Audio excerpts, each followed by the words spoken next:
This is a sci-fi film that is thrilling to the core. Even 12 years after its release, the shocking explosion scenes and lifelike effects still get the blood pumping, surpassing many other sci-fi films to date. It's the 2012 blockbuster Battleship. In 2005, scientists discovered a planet extremely similar to Earth and sent a signal in an attempt to make contact. Little did they know, this action nearly led to humanity's extinction. Months later, an alien spaceship rapidly approached Earth. Just as it neared, the ship split into 5 parts. At this point, ground-based detection stations also identified these unidentified flying objects. Initially, the person in charge thought it was a malfunction, but as the spaceship drew closer, he realized the grave danger. The detection station quickly notified NASA and the Air Force, informing them of the possible crash locations of the spaceship. While discussions were underway, the spaceship entered the Earth's atmosphere, and one of its parts even collided with a satellite. The wreckage of the spaceship and satellite debris fell over the Hong Kong area, with wreckage smashing into downtown skyscrapers, while debris ended up in the sea. The other 4 parts of the spaceship fell into the Pacific Ocean. The Department of Defense believed this was likely connected to the signal previously sent,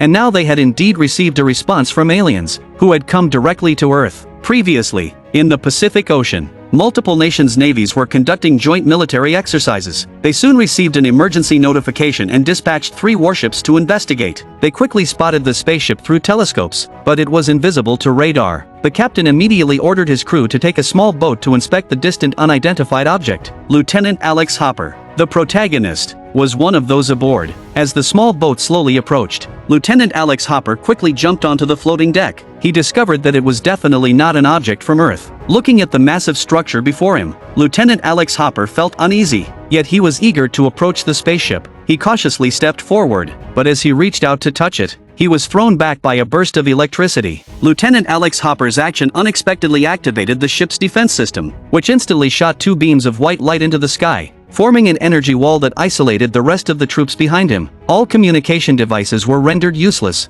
and they could no longer contact the warships inside the wall. The 3 ships inside were now in standalone mode. At that moment, a fighter jet attempting to breach the wall tragically crashed, resulting in both machine and pilot destroyed. Lieutenant Alex Hopper, still dazed from being thrown back, was fortunate to have his teammate quickly snap him out of it. Just as his teammate was about to start the engine to leave the area, a huge mechanical warship suddenly emerged from the sea, startling everyone on board. The crew on the warship watched in shock, and before they could react, 2 more warships surfaced ahead and behind them. At this point, a 3-on-3 situation formed on the sea. Commander Stone Hopper immediately alerted the enemy, but was met with a counterattack. A powerful ultrasonic wave shattered the glass on the ship, and everyone fell under the force of the sound wave. Commander Stone Hopper quickly ordered the nearby Jones warship to fire at the enemy. Although the shells missed, this action prompted the enemy to lock the warship as a target. Then, one of the warships leaped forward, moving past Lieutenant Alex Hopper's small boat to the front and launched a counterattack on the ship that had just fired.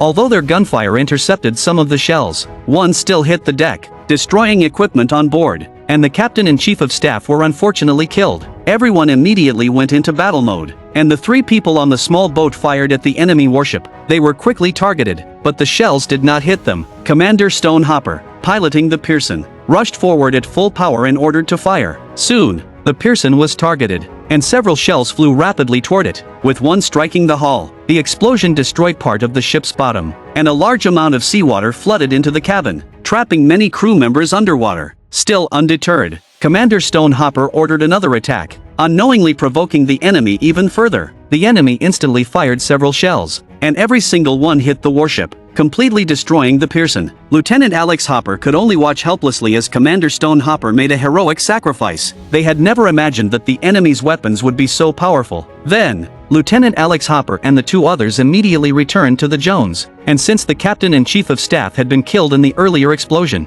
the highest-ranking officer took command. Lieutenant Alex Hopper took over the warship and decided to continue the attack on the enemy. The Japanese warship, Myoko, made the first move but missed its shot as the enemy dodged. Following the same tactic, the enemy then successfully hit the Myoko. Lieutenant Alex Hopper quickly turned around to rescue the crew members who had fallen into the water. Detecting no threat from Lieutenant Alex Hopper's warship, the enemy retracted their weapons. They then opened a hatch on top and began assembling gears inside. Once assembled, they launched towards the land. At this point, no one knew what the aliens intended to do. Soon, one of the gears reached the airspace above a naval base, locking onto ground facilities and aircraft. and sped up towards them. An airplane, just about to take off, thought it had escaped danger, but a gear extended a tail that cut off its tail section.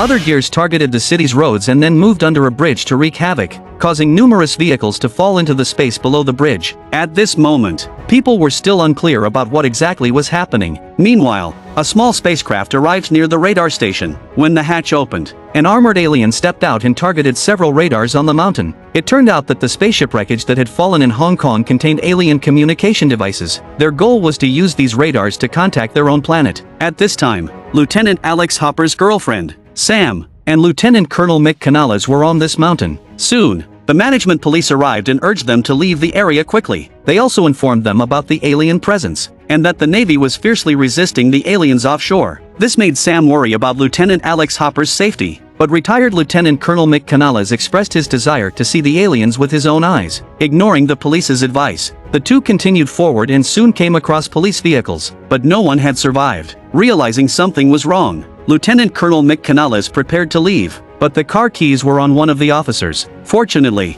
Sam successfully found the keys ahead. As she was returning to the car, the alien that had attacked the police returned. Sam quickly ran to the side of the car to hide, and just when she thought she would be discovered, the sound of a nearby horse successfully distracted the alien, allowing her to escape detection. Then, the two quickly got back into the car and called for help, but the radio was already out of service. Meanwhile, at sea, Lieutenant Alex Hopper was still unable to accept the fact that Commander Stone Hopper had been sacrificed, but his team needed to boost their morale now more than ever. One crew member told Lieutenant Alex Hopper that they had found an alien body in the sea. Lieutenant Alex Hopper approached and removed the alien's helmet, discovering that its face was remarkably human-like. As he was checking the pupils, the alien suddenly woke up and grabbed Lieutenant Alex Hopper by the face. His teammate promptly intervened to separate them. Unexpectedly, an explosion sounded from behind, knocking down the crew members. A group of aliens then stormed in and rescued the alien. As Lieutenant Alex Hopper pursued them, the spaceship had already left the deck. It gave him a bad feeling. Lieutenant Alex Hopper believed that this group of aliens was seeking habitable planets to completely dominate. Suddenly, the crew noticed that there were still aliens on the warship. Lieutenant Alex Hopper quickly ordered the warship to be locked down,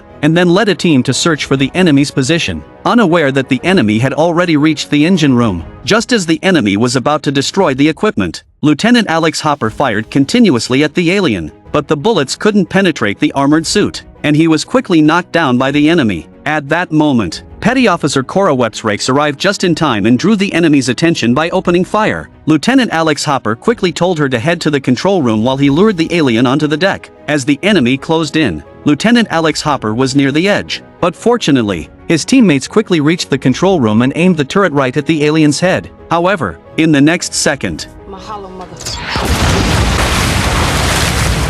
when Lieutenant Alex Hopper returned to the ship, a crew member discovered a secret in the helmet left behind by the aliens. He reported to Lieutenant Alex Hopper that the aliens' eyes were like those of a lizard, sensitive to bright light. The helmets were akin to their sunglasses. Exposing them to sunlight would temporarily disable their combat abilities. They planned to use this weakness against the aliens. Meanwhile, people at the space station discovered that the aliens intended to use their satellites to signal their main fleet. This was the reason they established a strong energy barrier at sea, to protect the transmission tower from being destroyed. As night fell, the Jones had already moved away from the alien warship. Despite many casualties, the crew had devised a way to combat them. Unable to use electronic radar, Captain Yugi Nagata proposed using tsunami buoys to detect changes in water levels to calculate the enemy's position. They quickly combined the buoy locations with a map, successfully calculated the enemy's coordinates, and aimed their weapons at the next predicted position. When the coordinates lit up, Captain Yugi Nagata immediately ordered a launch, but they were a step late. The shells missed the enemy and exposed their position.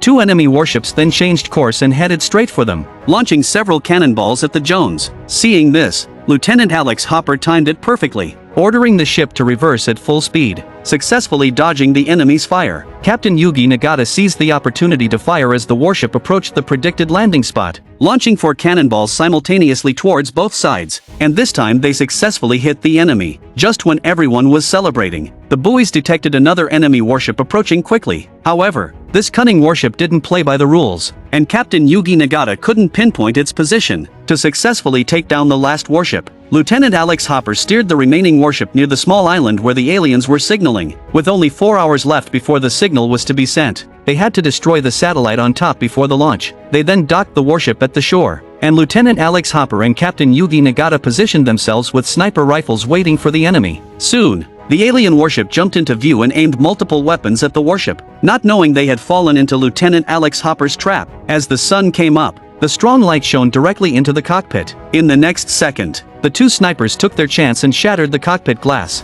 allowing the sunlight to stream in. While the enemy was still disoriented, Lieutenant Alex Hopper ordered fire on the warship, and ultimately, they successfully took down the last super warship. But before they could celebrate, two giant gears were rapidly approaching and began to violently destroy the warship, quickly slicing it into two halves. The crew members were forced to jump into the sea. Lieutenant Alex Hopper and Captain Yugi Nagata supported each other to the bow, but the gears continued to damage the ship, and seeing that the ship was about to sink, they both had to jump into the sea as well. The warship, worth billions, was ultimately dismembered into scrap metal. Fortunately, Lieutenant Alex Hopper and others managed to get on a lifeboat and evacuate. Despite lacking a warship, Lieutenant Alex Hopper had his eyes on a decommissioned warship docked at the shore. This was the USS Missouri, a 70-year-old battleship. To get it sailing again, they clearly didn't have enough hands. Just when Lieutenant Alex Hopper was at a loss, the old sailors in charge of maintaining the warship stepped forward. They decided to serve their country once more and assist Lieutenant Alex Hopper in combating the aliens. Then they removed the amusement structures on the ship and sawed through chains as thick as arms. With everyone's cooperation, the old battleship set sail again. Soon, they encountered the enemy's spaceship. As they approached, the enemy's warship also surfaced, and it was several times larger than before. The enemy then activated a large number of weapons, which were much more powerful than before. A direct hit would blow the battleship to pieces. Seeing this, Lieutenant Alex Hopper calmly told Captain Yugi Nagata that he would use the art of war to counter the enemy. He then ordered Petty Officer Kora Weps Rakes to aim all weapons to the right, and immediately had the battleship make a sharp turn to the left. As the enemy fired its cannons, Lieutenant Alex Hopper decisively dropped the anchor, a risky maneuver that kept everyone on their toes. Fortunately, Lieutenant Alex Hopper successfully dodged the incoming shells. As the battleship completed its turn, all the guns were aimed directly at the target ahead. Lieutenant Alex Hopper decisively ordered to fire. Under the fierce barrage, the enemy warship was quickly shattered, and the platform that established the energy wall was destroyed. The protective shield in the air instantly lost its effect, and upon learning the situation,